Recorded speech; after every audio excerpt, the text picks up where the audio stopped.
पैसा कौन नहीं बचाना चाहता है? मनी सेव करना किसको बुरा लगता है?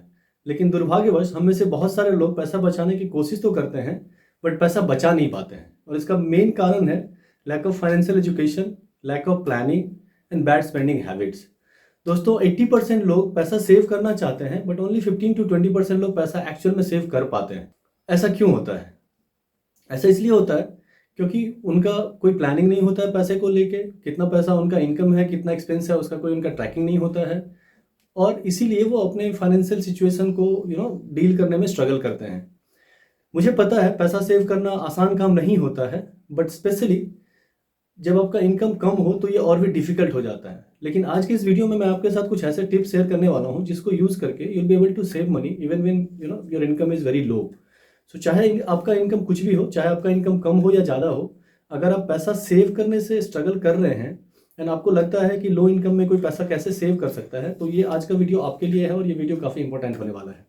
इस वीडियो को आप एंड तक देखिए, और अगर आपको ये वीडियो पसंद आए तो प्लीज़ चैनल को लाइक एंड सब्सक्राइब कर लीजिएगा। अगर आपको पैसा सेव करना है तो बेसिक फंडामेंटल ये है कि आपके पास एक बजट होना चाहिए, right?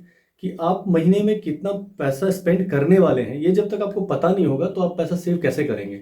So the first step is कि सबसे पहला सबसे पहला कदम ये है कि आप एक मंथली बजट बनाइए, और उस बजट में अपने प्रायोरिटीज़ को प्रायोरिटाइज योर नीड्स। जो आपकी ज़रूरतें हैं, एकदम से अहम ज़रूरतें, उनको आप प्रायोरिटाइज कीजिए, और जो आपकी वांट्स हैं उसको थोड़ा लो प्रायोरिटी में रखिए। क्योंकि अगर आप पैसा सेव करने में स्ट्रगल कर रहे हैं, दिस मीन्स कि कहीं ना कहीं आपका जो मंथली बजट है उसको बजटिंग में कुछ तो भी प्रॉब्लम है, जिसके वजह से आप पैसा कमा तो रहे हैं बट सेव नहीं कर पा रहे। So the first thing is कि आप एक बजट बनाइए, और उस बजट में जो आपके इमीडिएट नीड्स हैं, जो एकदम से आवश्यकताएं हैं, उनको आप प्रायोरिटी दीजिए। स्टेप 2 है कि आप अपने एक्सपेंसेस को ट्रैक कीजिए। सो जब तक आपको पता नहीं होगा कि आपका पैसा जा कहाँ रहा है, आप उसको सेव कैसे करेंगे। सो सबसे वेरी इंपॉर्टेंट स्टेप ये है कि आप अपने एक्सपेंसेस को प्रॉपरली ट्रैक कीजिए, जिससे आपको ये पता चलेगा कि एवरी पेनी जो आप कमा रहे हैं और जो आप अपने हाथ से खर्च रहे हैं, वो पैसा एक्चुअली जा कहाँ पे रहा है। और फिर जब आप उस जो जो जो एक्सपेंसेस आपने ट्रैक किया उसको लेके जब आप बैठेंगे तो you'll be able to see कि कौन सा पैसा मेरा कहाँ जा रहा है, और इसमें से कौन सा पैसा ऐसा है जिसको किसी भी तरीके से काटा जा सकता है। अगर ऐसा हो सकता है तो बहुत बढ़िया, नहीं तो एटलीस्ट ये आपको एक रोड मैप तो जरूर देता है। नाउ अभी अगर आपका पैसा इनकम एंड एक्सपेंसेस एकदम से नेक टू नेक चल रहा है, तो ओनली सॉल्यूशन ये है कि आप अपने इनकम को इंक्रीज कीजिए। अभी इनकम को इंक्रीज करना में भी आपको ये लग रहा होगा कि मैं 8 घंटे का जॉब कर रहा हूँ या 12 घंटे का मेरा जॉब है, 10 घंटे का जॉब, 2 घंटा आना जाना, ये सब। तो कुछ भी करके इधर तो आप पैसा से आपका एक्सपेंसेस को कम करके आप पैसे बचा सकते हैं, या फिर अपने इनकम को इंक्रीज करके आप पैसे बचा सकते हैं, राइट? सो ये कोशिश करिए कि जो भी आप कर रहे हैं, जिस भी फील्ड में आप हैं, जो भी आपका एक्सपर्टाइज है, उसके हिसाब से कुछ ना कुछ तो रास्ता होगा जहां से आप अपने इनकम को इंक्रीज कर सकते हैं, राइट? मैं रिसेंटली एक रैपिडो ड्राइवर से मिला था। वो अपने ऑफिस जाते हैं और आते हैं, और ऑफिस जाने और आने के बीच में वो बंदा क्या करता है, उनका ऑफिस सिर्फ सिंस दूर है उसके घर से, तो वो आते टाइम और जाते टाइम रैपिडो का राइड कस्टमर बुक कर लेता है। So while he is working in his office, वो ऑल्सो रैपिडो से भी वो जुड़ गया हुआ है, और उसको आने जाने का जो उसका ट्रांसपोर्टेशन कॉस्ट है वो एक टाइप से फ्री हो जा रहा है, राइट? क्योंकि वो एक पैसेंजर को उठा ले रहा है, उससे उसका पैसा बच जा रहा है। So you have to find a way, कुछ ना कुछ करके, कोई ना कोई ऐसा उपाय, कोई ना कोई ऐसा तरकीब आपको लगाना होगा जिससे आपका इनकम थोड़ा बिल्ड हो सके। चाहे तो कोई पार्ट टाइम जॉब, चाहे तो कोई फ्रीलांसिंग, चाहे तो ट्यूशन, चाहे तो कुछ भी। आप अपने एक्सपर्टाइज को यूज करके आपके एक्सपर्टाइज को किसी भी तरीके से मोनेटाइज करने का कोशिश कीजिए, जिससे आप जो भी पैसे आप मंथली कमा रहे हैं उससे उसमें आपको थोड़ा सा बढ़ोतरी मिल सके। इसके अलावा जो एकदम से इंपॉर्टेंट चीज़ है वो ये कि पैसा सेविंग करना is all about discipline, right? So ये सिर्फ एक प्रायोरिटी और डिसिप्लिन का खेला है। थोड़ा सा डिसिप्लिन, थोड़ा सा प्रायोरिटाइज अगर आप करेंगे चीज़ों को सही तरीके से, तो you will be able to save a lot of money. और उसके लिए बेस्ट ऑप्शन ये है कि आप जो भी पैसे कमा रहे हैं, जब आपके पैसे आपके पास आ रहे हैं, इमीडिएटली उस पैसे को आप या तो इन्वेस्टमेंट अकाउंट में चला जाए या आपके एक सेविंग्स अकाउंट में चला जाए। तो ये बहुत ज़रूरी है कि आप अपने सेविंग के लिए इधर तो जैसे कोई एसआईपी कर रहे हैं आप, या आरडी कर रखा है आपने, इस तरह का कोई भी एक मैकेनिज्म बनाइए जहां से जो भी पैसे आ रहे हैं वो ऑटोमेटिकली एक फिक्स टाइम पे वो आप पैसे आपके अकाउंट से निकल के इन्वेस्टमेंट या आपके सेविंग्स अकाउंट में चला जाए। इसके बाद जो एक इंपॉर्टेंट टिप है वो ये कि आप अनसिक्योर्ड डेट से हमेशा बचिए। अनसिक्योर्ड, जैसे नॉर्मली क्या होता है, जो लोन हम लोग लेते हैं वो एक सिक्योर्ड लोन होता है, एक अनसिक्योर्ड लोन होता है, राइट? जो सिक्योर्ड लोन का मतलब हुआ कि जो लोन जिसमें आप मॉर्गेज रखते हैं, कुछ मॉर्गेज रखते हैं अपने एसेट को। जैसे आप घर खरीदते हैं तो बैंक के पास वो गिरवी रहता है, कार खरीदते हैं तो बैंक के पास वो गिरवी रहता है।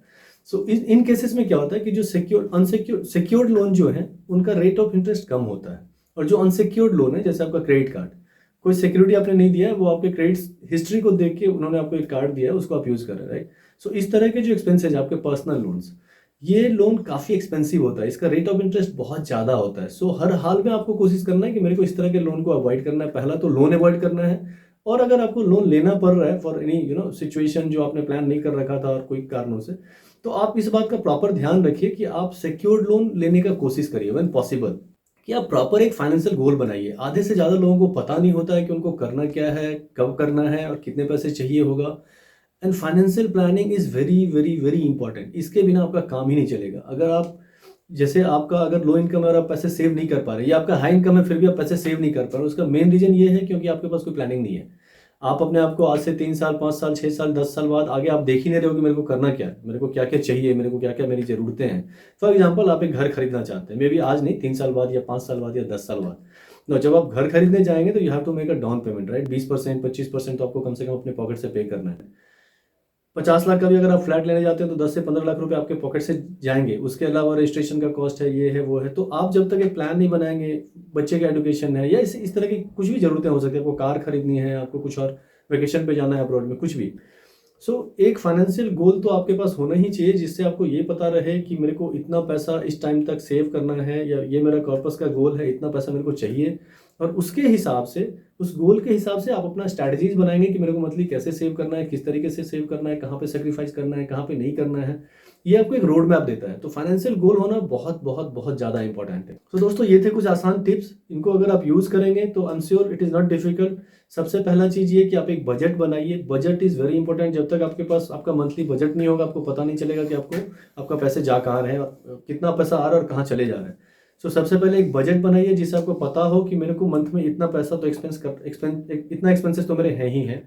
नेक्स्ट इज कि आप एक जो भी एक्सपेंस कर रहे हो प्रॉपरली उस एक्सपेंस को ट्रैक कीजिए, जिससे आपको ये पता चले कि मेरा पैसा जा कहाँ रहा है एवरी मंथ।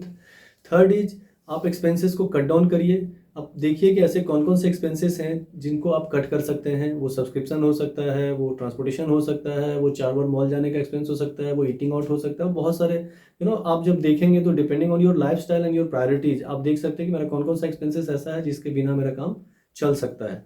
तो उसको देखिए। ऑटोमेट योर सेविंग, जो भी सेविंग्स आ रहे हैं कुछ ऐसा उपाय लगाइए कि एक पैसा जब आपके पास आ रहा है तो वो प्रॉपरली आपके इन्वेस्टमेंट अकाउंट में या सेविंग्स अकाउंट में चले जाए।